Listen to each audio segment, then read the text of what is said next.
Over 18 years ago, I started my first goth business selling gothic burlesque handmade accessories on eBay, Etsy, and Shopify. So if you are goth and you would like to start a goth business to support your alternative lifestyle, then listen up. I'm sharing the 7 huge advantages that you have being goth and starting a goth business online.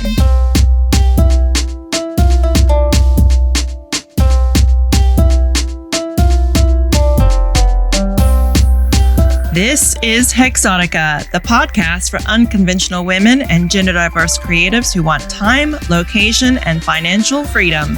I'm your host, Christine Rice, your marketing mentor, and this is episode 35. Hello and welcome back to the podcast, my lovelies. I am so glad to have you here today. Today, I'm doing something very different, which is I am completely talking without a script. Usually, I write a blog post first and I read the script. So it keeps me kind of on track and from waffling, right? But today, I was so excited about the topic that I thought I can just get on here and just talk. So I'm going to go through the 7 advantages that you will have if you are a goth, if you identify as goth, and you've ever thought about starting a goth business, whether it be through music or art or writing or having a goth aesthetic, or whatever it is that you do, having a brand that is specifically targeted and has the coding of the subculture of goth. Because I've been saying creative and unconventional, right? But my favorite aesthetic, my strongest aesthetic is goth. And I thought I'm just going to lean into this because I have seen that a lot of people on my blog are flocking to a post about the 3 stages of goth. And I wrote this post many years ago, and it was the true life kind of story of how goths become goth, how we go from being baby goths to being scene queens to then being post-elder goths. And how many of us who were hardcore goths, we always will have a little goth black heart. You never stop being goth, even though a lot of us will completely stop clubbing when we get older or get out of the scene, or we completely stop dressing goth. So I'm kind of in between. Like, I obviously don't club anymore because I live out in the country, but I still very much identify as goth. And I love dressing up as goth, especially with the jewelry. I'm a big jewelry collector. And if you're watching this on YouTube, you can see I've brought out my gothic jewelry today. So I'm really excited about talking about goth business and helping you to understand that if you start a business, any business, there is a right and a wrong way to do it. I talked last week about business systems and how essential they are to the success of your business. So I'm going to encourage you to think about those essential business systems when you set up a business, and encourage you to think that no matter what you're creating, even if it's cute little crochet animals, you can make a living from your business. You can make your rent, you can pay your bills, you can do whatever it is that you want in life if you are a savvy marketician, which is my name for a very savvy person with marketing, right? And you can be a marketician if you know marketing. And I'm here to help you understand that marketing can be a lot of fun. And the more marketing that we learn, the more freedom we create. So I will share some personal stories and some photos for you of my goth business that I had for 8 years at the end of this podcast. So if you're watching on the YouTube, you can see some things that I made. I'll show you my office, and I'll talk a little bit about my history as a gothic burlesque handmade accessories business owner and why I then changed that business to become a freelance social media manager. And I did that for 9 years and then became a marketing mentor now, helping creative and unconventional people like you make a living, and a damn good living at that. So 7 things that you have a huge advantage in if you are thinking of doing a goth business, or if you have a business and for a long time, like myself, you were afraid to have goth aesthetics. I want to talk about that and about being your authentic self, being true to yourself. If you're not really sure you want to do that, this podcast is going to help you have the confidence to do that. So let's get started. And I want to mention too that this is a new series that I'm starting on the Hexotica podcast, a focus on who the creative and unconventional people are and help you understand what advantages, pros and cons, and advice I have around marketing for your business. So the next one that I'm going to do, which it's probably not going to be next week, but another one is going to be on neurodivergence, ADHD, autistic, AU, ADHD, all the advantages or the pros and cons around marketing and business for you. So let's get started with the Goth. Now, number one for Goth businesses, the most obvious one, but the strongest advantage by far is your built-in aesthetic. Your brand is basically pre-made because there's already branding and coding that goes with the Goth aesthetic. So if you have a Goth brand, you're going to be embracing that aesthetic, right? It's immediately recognizable. It's immediately consistent. It's immediately going to be noticed and have a lot of signals to the people that you are targeting.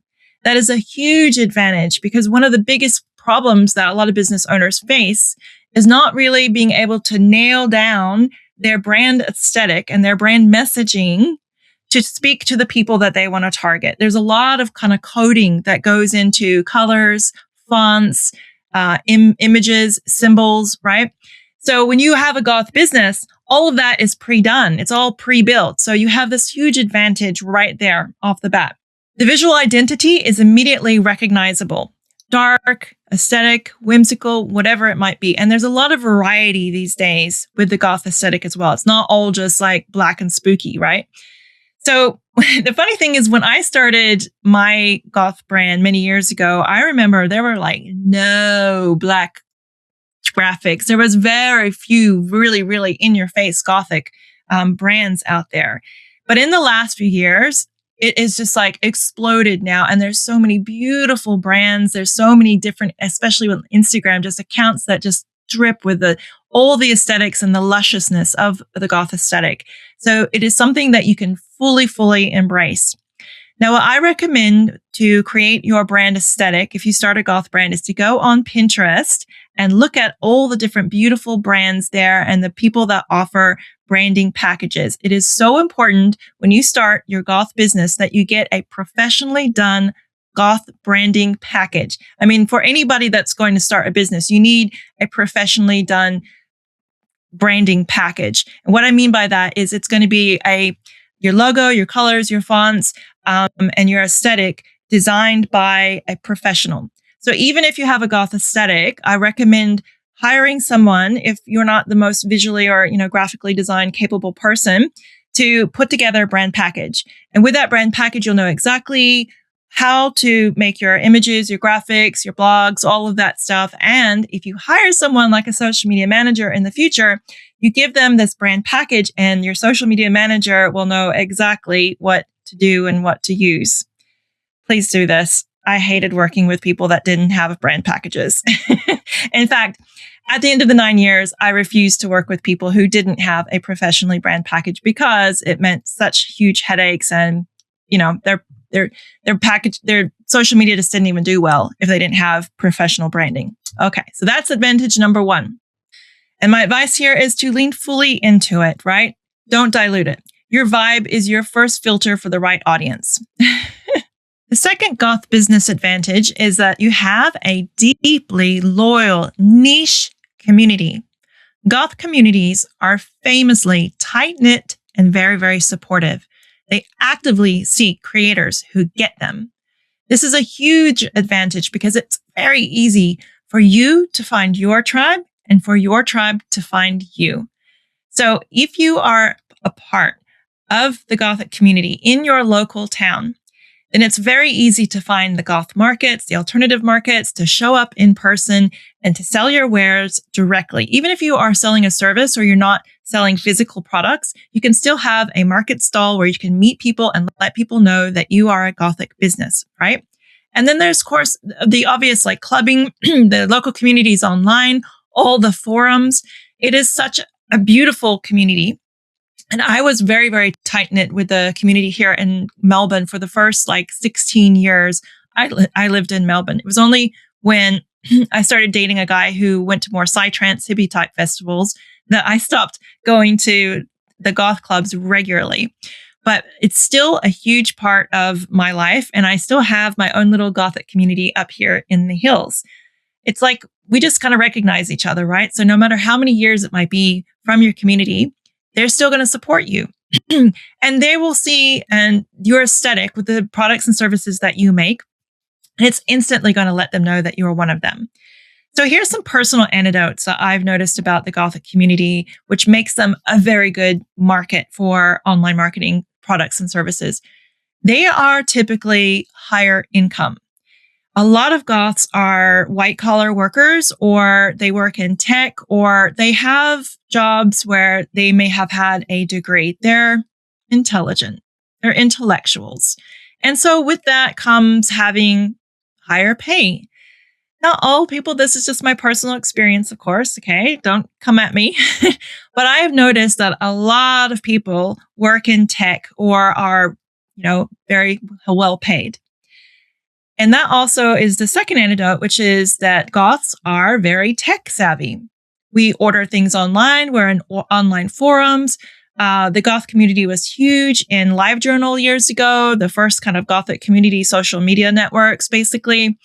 Active on Discord, active online with tech. So tech savvy means that they are already really, really savvy when it comes to online marketing tools, software, and getting around all the tech, which is a huge hurdle for a lot of people who are not so tech savvy, right? The tech stacks can be huge limitations for people. But Goths, they're gamers, they're IT geeks. We don't have any problem with tech. We love being online. We love finding our people online. So that's a huge advantage as well. And if you'd like to learn more about how to find your tribe online, check out episode number 33, Stop Allowing the Wrong Energy into Your Business, How to Attract Your Tribe, which was a podcast episode. And I've also got on the blog an article on 4 steps to find your tribe, feel less lonely, and live longer, which is not directly about marketing. Goth business advantage number 3 is that storytelling comes naturally. Goths are often steeped in literature, in music, mythology, and subcultural history. I do not know many Goths who are not familiar with Carl Jung and Joseph Campbell's books on archetypes and mythology.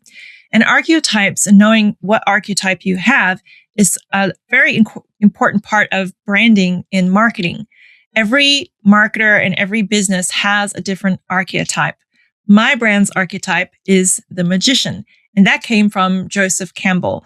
So a lot of Goths are familiar with this already, and storytelling is seeped in everything that we do, in how we dress, in our music, and in our photography, in our language. There's references to Frankenstein, to Dracula, to Nevermore, all of these different literary greats of the Western literature canon, right? And so this is not just in how we write our text and what we refer to in our music, how we write our music lyrics or things like that. It's also in our visual language, very, very much. So take for example, here's a great example, and I'm showing this on the YouTube channel if you are watching. There is a Instagram creator named Chloe Hurst, who's famous for the Gothic garden, where she grows all black plants. That is a gorgeous account in itself. But her other account is all her personal home decor. And it's so beautiful. I mean, there's lots of accounts like this that are just like so luscious and so gorgeous. This aesthetic is so strong. But there is a storytelling happening. And that storytelling is of the woman, the lady of the Gothic manor, the lady of the haunted house, the spooky lives of like a 1,000-year-old vampire. And there is this red on black kind of aesthetic where it's just referring to that kind of blood aesthetic that is so popular among vampire literature, right? And another person who does this really well that you may have seen his tweets is a creator called Goth, who does really comedic micro tweets about wanting to run off to the forest or live in a historical mansion. There's a whole storytelling aspect to his micro tweets that kind of keep you pulled in. And the more that you know of the Gothic lore and literature, the more enchanting that kind of storytelling is. And storytelling, if you don't know, is an extremely important part of marketing. Our brains kind of switch open to stories. So the more stories that we can tell in our marketing, the more memorable our marketing is going to be. The more that we can kind of stop people from scrolling and pull people in. People, especially now with AI, love to hear personal stories. I've heard recently that content that uses I, as in the first person personal I pronoun, are gaining more clicks and more attention than generic titles because people are so tired of AI content being spit out, all that AI slop out there. So the more personal stories and the more I that you use, the better. So storytelling is a natural advantage to Goths. We have a very strong history of literature and of storytelling within our community. Goth business advantage number 4, comfort with alternative thinking. Being Goth means that you don't mind going against the grain. You are already unconventional. You've been unconventional your whole life. So getting online and doing something different that stands out, that might be controversial, is totally okay with you. You have a thick skin and you are going to be able to weather all the crazy comments that come in on a social media post or all the criticisms of how you look because you've been putting up with that your whole life, right? So you are already naturally geared to being able to court controversy, to stand out, to question norms, to embrace your weird online. And this is marketing power. This is true marketing gold here because online, with all the saturated market that we have now, standing out is everything. Getting attention is everything.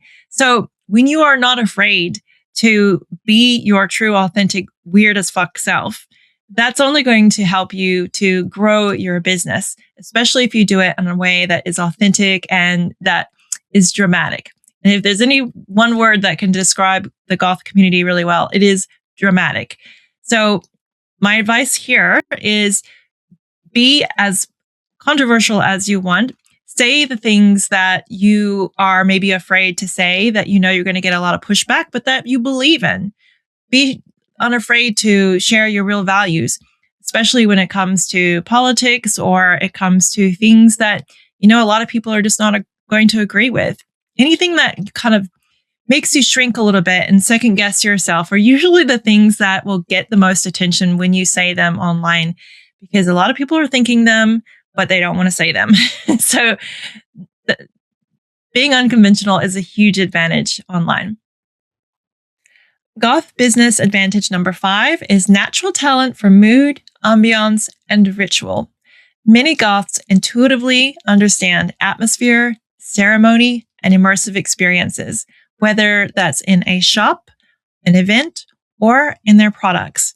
So they will create amazing and super, super memorable sensory experiences around the products that they package, around their email newsletters, their websites, their shops, their marketplace stalls. Whatever it is, they know that the customer journey is about a sensual experience, from getting to know the brand completely new, from an ad online to receiving a product in the mail. And I'm sure everyone has received a package when they've ordered something off of a Gothic shop online, which comes beautifully decorated in black paper with ribbons and maybe even perfume.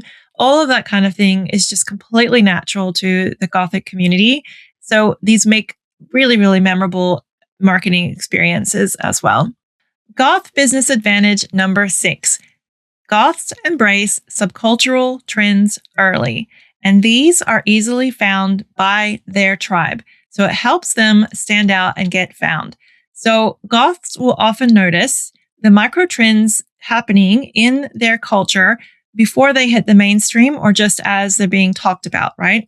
So for example, when you refer to the latest new season of Wednesday or the new Frankenstein movie at the beginning of a piece of content, this is instantly going to be a scroll stopper for your audience if that's what they're into. It can also be used for SEO research. Like when people are they're looking up the new season of Wednesday, if you have a Gothic blog selling clothing or something like that, and you've done an SEO optimized review of the new season, all the goths who are looking up the new season will find that blog post, right? So it's really good for helping people to find you. But it's also, again, that kind of coding that we have in the subculture in a community like the goth community, where people will recognize that these trends are happening and that you are someone who are monitoring them so that they can come back to your brand to kind of know what's trending, right? So that really translates to strengthening your audience, strengthening your community, strengthening your authority as someone in your niche. So this is super strong to help your audience know that you are an authority within the Gothic community, and it helps your content get found and seen. Goth business advantage number 7 is magic adjacent credibility. So if your business touches witchcraft, tarot, or occult adjacent services, being goth is naturally going to help you with authenticity. So this is especially good if you work in any kind of psychic, wellness, spiritual, or health related areas where people kind of naturally gravitate toward subcultural communities, right? The goth community are kind of like insiders in spiritual alternative spaces. So if you are doing any of those kind of services, being goth is going to make you look a little bit more authentic in the eyes of a lot of people who are also doing it. It's a large part of the community. That's kind of why I embrace the archetype of the magician with my brand, and I've infused witchcraft, which is my manifesting witchcraft practices, into Hexotica. All right, so we have covered all 7. So very quickly, I'll go over them again. Number 1 was built an aesthetic and brand identity. Number 2 was deeply loyal niche community. Number 3, storytelling comes naturally. Number 4, comfort with alternative thinking. Number 5, natural talent for mood, ambiance, and ritual. And number 6, embrace cultural trends early. And number 7, magic adjacent credibility. So we have come to the end of all 7. Now I would like to talk a little bit about my own experiences running a goth business and what my advice would be to you if you are thinking of running a artisan craft-based business like what I had. Because here's the reality with having a business. If you are doing a tangible product-based business, it is going to take you longer to reach profitability. It usually takes between 9 to 13 months to become profitable if you are selling products, if you're having inventory, if you're making things and shipping them out yourself, right? If you are doing a service-based online business, it's typically going to be profitable a lot faster.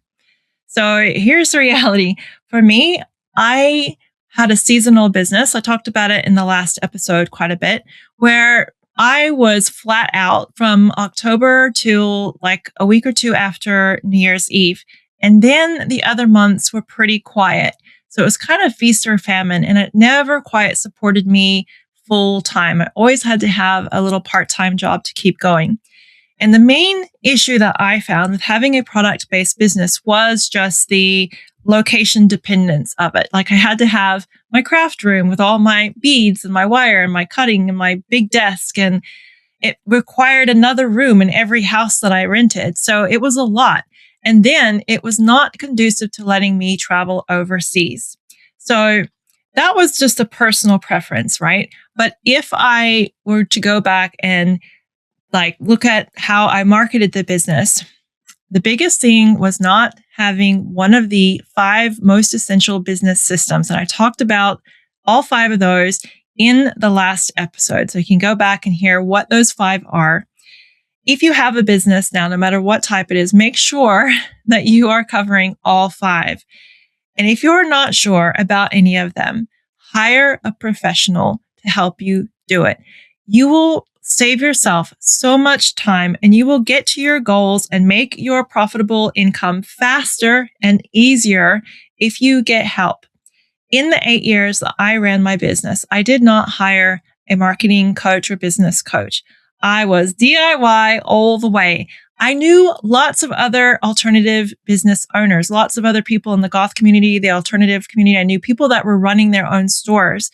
So I was always learning a lot on my own and through my community. But if I had hired a marketing mentor, I would have known to focus on those 5 business systems and to make sure that I would get the one that I missed, which was my lead generation and capture system, email. Okay. There's a lot that goes into that. But some of the advantages of having email is that you're not always selling on the front end of your store, on your website and in social media and even in in-person events like at markets. You're able to sell more on the back end in your email. As I said last week, if your business is optimized only for the front end and you're not selling in email, you're not growing your email list, you have a dangerously under-optimized business. You could lose your audience at the front end at any time.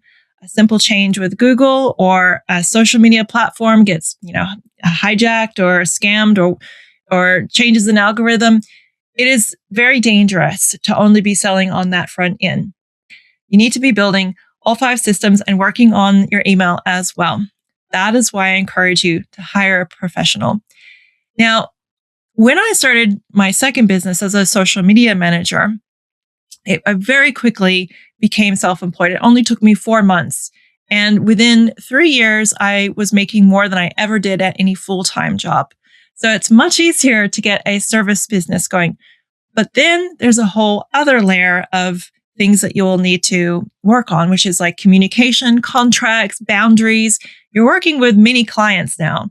In some ways, running my eBay, Etsy, and Shopify business was a lot easier because I didn't have to deal with clients and customers directly as much, right? It was just email and my ratings were really, really good. But with clients, there was a lot more going on. There's a lot more communication. Sometimes you'd get some bad clients and sometimes there would be pushback. You're constantly having to deal with scope creep or people, texting you at 10 o'clock on a Friday night, that kind of thing.